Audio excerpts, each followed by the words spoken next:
What's up, fight fans? Greetings from the Wrestleverse. I'm your host, Lexy. And Billy here. And it's time to take it to the...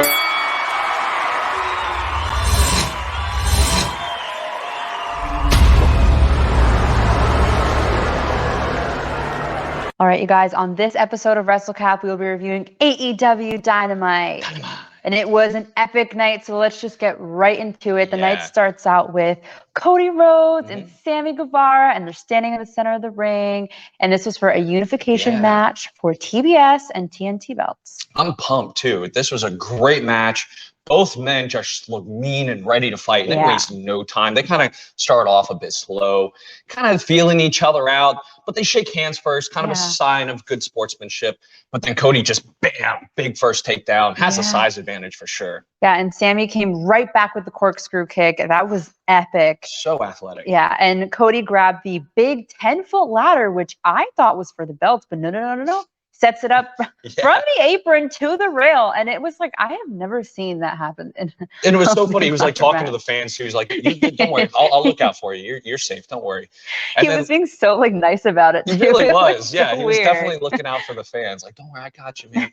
So then outside of the ring, like Sammy nailed him with a cutter right after this. He's like, nah, I got you. And then the whole fight just kind of spills out into the arena, and man, it's pretty crazy. And Sammy was the first to get to the ladder in the ring and set it up for the belt grab, but Cody stopped that real fast, like, not letting that happen here, buddy. Man, and then holy cow, Cody hit Sammy with the suplex from the top of the 10-foot ladder, and man, it was a suspended suplex, came all the way down. Like both of them felt it though, man. It was pretty crazy.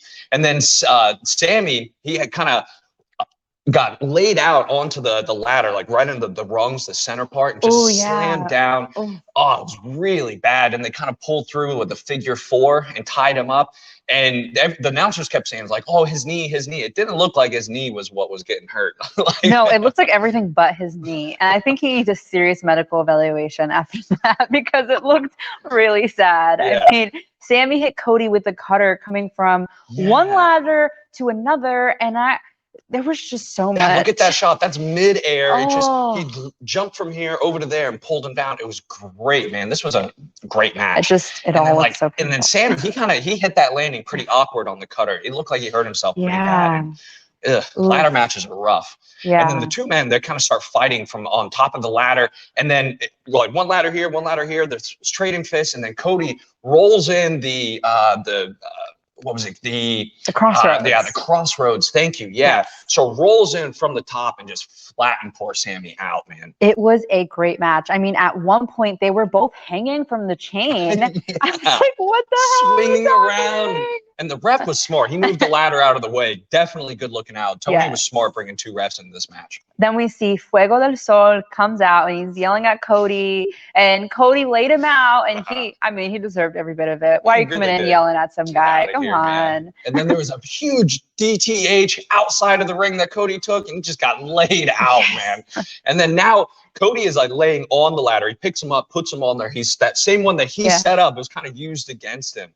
Oh my goodness. And then we get Sammy, who like swan dives to Cody, but I think that Sammy like really took the brunt of it because it looked more painful on his end more than anything. That was the biggest ladder that they had out there, and he went all the way to the top and flipped in and just destroyed him. And he almost, like you can see it, he hit Cody and bounced off and landed, and I really think he took the brunt of that. My God, they must be like all bruised up today. I mean, Sammy smacked Cody off the top of the ladder with the belt, and then he went down hard. But then, Sammy, he took this as his opportunity. He unhooked both of the belts. He took it, and he is the new champion. Look at that shot, man. It was fantastic. He was pumped. He loved it. It was a great match. And then we get Ricky Starks and Hobbs, and they're outside freezing their butts off. I mean, I complain about it being cold here in Florida, but I guess I can't complain seeing as how they have snow. So, and Ricky's just calling out Jay Lethal, and he's accepting his challenge for the FTW belt. And it was kind of cool. I thought it was very ironic that this was called the beach break, and they're out there by the water, and it's freezing out. It's just too funny. But then Hobbs, he ends up telling Dante he was lucky beating him in that last match, and he wants a rematch. He's coming back. He's thirsty. Yeah, I mean, man, those poor guys, they look freezing. Next match, we've got Wardlow coming out, and he is just ready to fight two guys at once. Yeah. Elijah Dean and James Taylor. Now, and they were both two stout guys, and Wardlow, he kind of needs a handicap match, to be fair. Even though they were both big guys and they probably look like they're good wrestlers, it's like, no. Yeah. So the power bombs just start flowing. Each guy gets like 5 power bombs. He's just whooping ass. It's like a workout for him. Yeah, and then the last one, he slams the poor guy on top of another, and then we get a fast match. But, you know, I loved it, but it just goes to show how freaking strong this guy is. It's like, oh, why don't you bring on 3 against 1? It's not going to do a difference. He's still light work. He went out there and just destroyed him. I love his pin. He just stands up. Done. So the last fight card of the night, we get to see, or the next fight card of the night, sorry. We get to see Chris Jericho, Santana, and Ortiz. They're going up against Daniel Garcia in 2.0. Yeah, and they've had some beef that's been building up for quite a while. And it's kind of been building up. Yeah, and last week we had Santana and Ortiz telling Jericho that they think that he doesn't have their best interest at heart, and they'll be focusing more on themselves in their match. You know, and they kind of have a point. You know, they've been wrestling for a while. When was the last time they had a real title match? That's true. And Matt Lee and Chris start off this match first. Santana tags himself in. He's like, I want to be in this too. Santana hits the 3 amigos, and Ortiz comes in for the last one and helps out. Some cool stuff. It was cool stuff. I love seeing the 3 amigos. It's always fun to see. And then Garcia, he comes out and he's kind of showing off a bit, man. He's really showing us what he has. And then he gets double teamed by Santana and Ortiz. He sure does. And I mean, now this entire match at this point is Ortiz and Santana, and they've kept Chris out of the ring. And it's just really purposely, and it's just a slap in the face. Yeah. And now Ortiz and Santana said that they want to show us what they got, and man, did they. They really did. Yeah. It was great. There was like one move where they did kind of double teamed, and then he did a standing moonsault. The other guy kind of did this dead man drop. It was really cool stuff. There was these crazy acrobatics. I'm like, oh my goodness, I can't catch up. And they burned Chris, though. I mean, stealing another tag, and Chris was shocked. I mean, he was supposed to be the leader, but I think that's changed. Yeah, I kind of say he was kind of taken back. You know, but Chris, he still helps out. He stops the 2 men from kind of getting beat up and then hits him with the Judas effect off the rope. And Santana finishes up with a big pile driver. Got the 3 count, but only because of Chris Jericho's help. So even though they kept him out, he still played fair. Yeah. And he was pretty pissed off, man. So damn, Santana for the win. He walked off. Yeah, he was like, come on, guys, you're going to do me like that? And that's messed up, man. Yeah, look at that. And then I hear some CM Punk music. And the crowd is like, yeah. I mean, everybody is so pumped. Everyone loves CM Punk. Everyone. And he's telling the crowd he is ready. And all that you know is that like he sports a MJF scarf. Yeah. And I'm just like, what? Definitely he's like, yeah, what's up? And he threw in a nice little joke too. It's like, yeah, you know, I thought this would be kind of a big thing. It was very personal to him.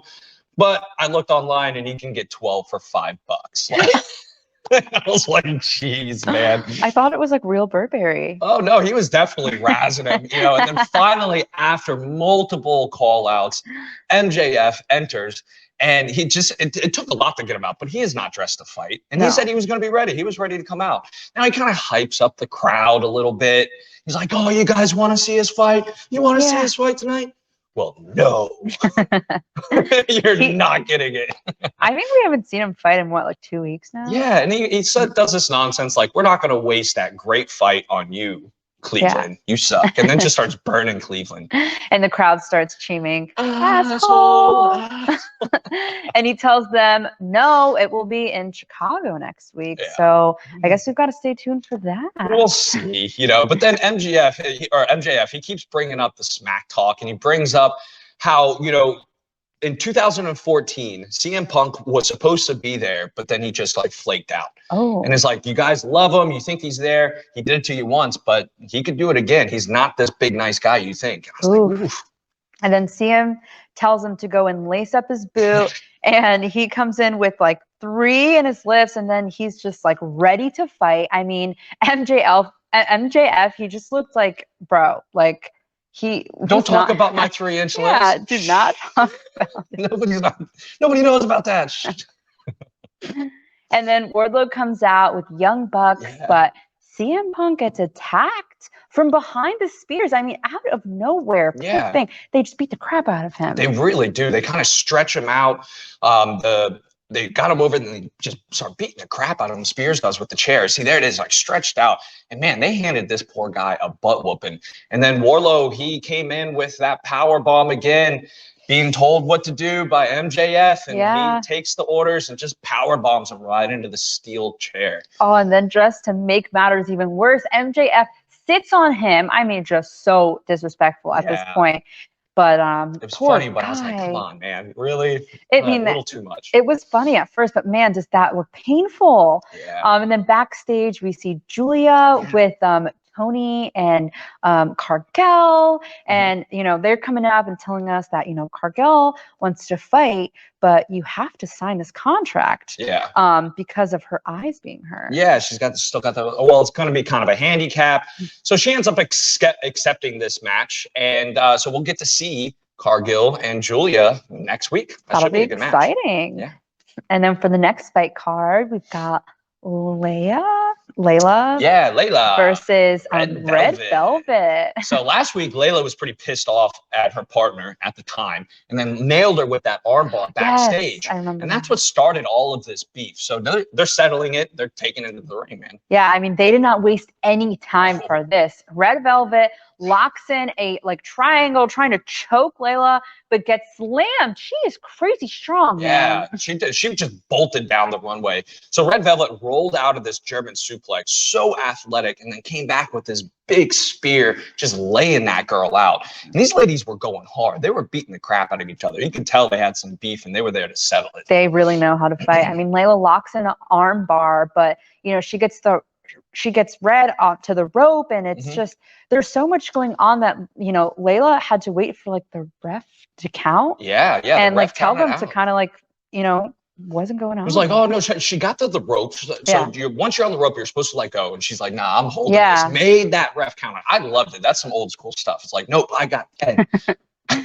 And then, you know, she Layla pins Red Velvet with a roll, and we get a handful of pants, and you know, she sets it in, and it was pretty epic. So the match was over, and then she hit her with this big armbar after, just to really send her a message, and that's not what it was. So Statlander had to come running out to stop her. The bell's ringing, refs are trying to break it up. She's still sitting in. She's like, nope, not having it. But good thing Statlander came in and saved the day. Yes, and then after this, we see like a super creepy promo from House of Black, and he's like calling out Pac for like disappearing from House of Black. And the first time I saw House of Black, I didn't even realize it was a part of the show. I thought it was like a commercial. I was like, this is so creepy. Yeah, it's a whole new kind of church, you know. Yeah. But then we get set for the next fight coming up, and I'm excited. This is going to be a good match, main event. Yes, but we see Tony in the ring with a bunch of awards, and then we get Britt Baker, who's coming out and just talking about how good she is, and just talking about how she was voted for Women's Wrestler of the Year. She's just boasting herself up. I mean, girl can talk about herself. So next up, we get to see our lights out, no time limit, no DQ match with Orange Cassidy and Adam Cole. And they've been building up for a while. Everyone's waiting for this one. Yeah, this was the big match. So man, they waste no time. Orange comes out, and he's serious. He crushes his glasses. He's normally real careful with them. Yeah. I'm here, man. And they come out and they just start trading blows. They lock up and just bam, bam, bam, bam. It's craziness. I mean, they end up going outside of the ring like pretty fast, like within the first few minutes. And I mean, hands go in the pockets, and he nails Cole with a shotgun drop kick. Holy cow. I mean, this match was just crazy because, you know, Cole thinks that Orange knocked out Britt on purpose on the table last week, and it totally was unintentional. Yeah, he still got it. I mean, they've had a little bit of beef, but this was that line. That was like the last straw for him. So we're watching, and then Cole, of course, he goes underneath the mat, he lifts up the skirt or the apron, the skirt, and then guess who happened? Danhausen comes out. I was like, what? This is crazy. Everybody looks confused, and I'm like, yeah. It was great. I was so pumped. Does that count as a prop? I don't know. And then Orange slammed Cole into the table after he countered that Panama Sunrise. I mean, this was a crazy match. Talk about crazy. I mean, trash cans, chains, you name it. It was there. All there. There was some tacks. Now, Orange hurt his hand trying to throw the orange punch. He hit the ring bell, and it was pretty bad. And then right after that, Cole throws him over into the steel stairs and then stomps his hand on the steel stairs too. So now that's his hand. That's his orange punch hand. Yeah, he definitely. So then they get this really neat like tug of war in the ring, like trying to pull on the chain, like, I want it. I want it. But Orange was one-handed. Yeah, you see right there. He only had the one hand. I mean, Orange was doing great. He countered a brain busted, and then he did like a huge pile driver into 2 chairs, and then he does a cutter. Brandon Cutler. Brandon Cutler shows up, but I mean, Yuta stops him. He's like, And then Fish comes out, stops Yuta, and then Chuck Taylor comes out, stops him. It's just chaos. And then Young Bucks, they come out, and it's just craziness. Everyone's fighting outside of the ring, pretty much just to let the 2 of them fight. Keep the outside stuff in, but they ended up getting inside the ring, and and then Orange lands this like beach break, but Cole goes out and he's just like, Orange is going nuts at this point. I can't believe he kicked out. He was so frustrated. I've never seen Orange look like that. He was pissed, just running around. It was insane. But Orange still somehow nails the orange punch, and Cole is down. But Orange is like feeling it at this point. I mean, there it is. Yeah, look at him. Big punch. That was with that hurt hand too. So Cole tried to hit him in the nuts, doing that sneaky move he always does. Yeah. But no. Orange was ready this time. He had a cup that had tacks in it. Like, look at that. Oh my God. He hit him. He pulls out a steel cup and it's covered in tacks. He's like, haha, not this time, mofo. So then the fight ends up going backstage and we see another broken table. Oh my and Orange just gets tossed in. Destruction everywhere. And then Cole started climbing to the stage and it was crazy. I mean, but Orange like sneaks up behind him and then he nailed him from behind and boom with a nut uppercut out. He's like, oh! So like he grabs him from behind. He thinks it's kind of a hug, and Cole's confused. He's like, "Wait, what's going on?" And he hugs him. Nope. And they just both fall down off the big top stage, hit the stage down on the bottom, and just disappear. The whole thing collapses. And Orange got his 3 count, and he earned it, man. Both guys just looked absolutely exhausted after that. Look at that. They look dead. I mean, they literally looked dead. It went on, I feel like, for a while. They beat the crap out of each other. This was a great match, and I've never seen Orange come this hard and have such speed. He's known for, like, his sloth technique. Yeah. And he was anything but, man. He came in hard and fast. We also had some great surprises of people we didn't expect. Danhausen! He's back officially for AEW. This is great news. Man. This is great news. And that was it for the night. I mean, it went by fast. So that's all we've got for you guys. But here on Take It to the Ring, don't forget that we give each fight card a rating. That's right. So 5 is Fight Forever. 4 is This is awesome. Yep. And then 3, You Still Got It. 2 is What? And then 1, Boring. Just watch us because it's way better. What would you give this episode, Lexi? I want to say it's like a 4. I mean, I think the fact that Danhausen came out completely unexpected, nobody knew what his next move was going to be. That's like a pretty big deal. And like the ladders match, that was epic. It was a great event. While it was very gruesome, it was epic. I can imagine they're probably all in pain. It was a great match. I got to agree. I mean, it's really close to a 5. You got to see a lot of great matches, some great surprises too. Great matchup. I mean, the past, 2 weeks that we've been watching AEW, I feel like the matches we've been giving them like 4 or 5 because they've just been so packed and intense and you don't feel like bored at any moment. There's just so much happening. Tony, you're awesome. We love you. Keep it up, man. Fans are loving it. Yeah, so thank you guys so much for watching. You guys are amazing. If you like what you see here, take a moment to leave a comment. Make sure you like. Yep, you share and subscribe. And for some more Wrestlecap videos, click the link down below. Until next time, I'm Lexi. And Billy here. Don't stop believing.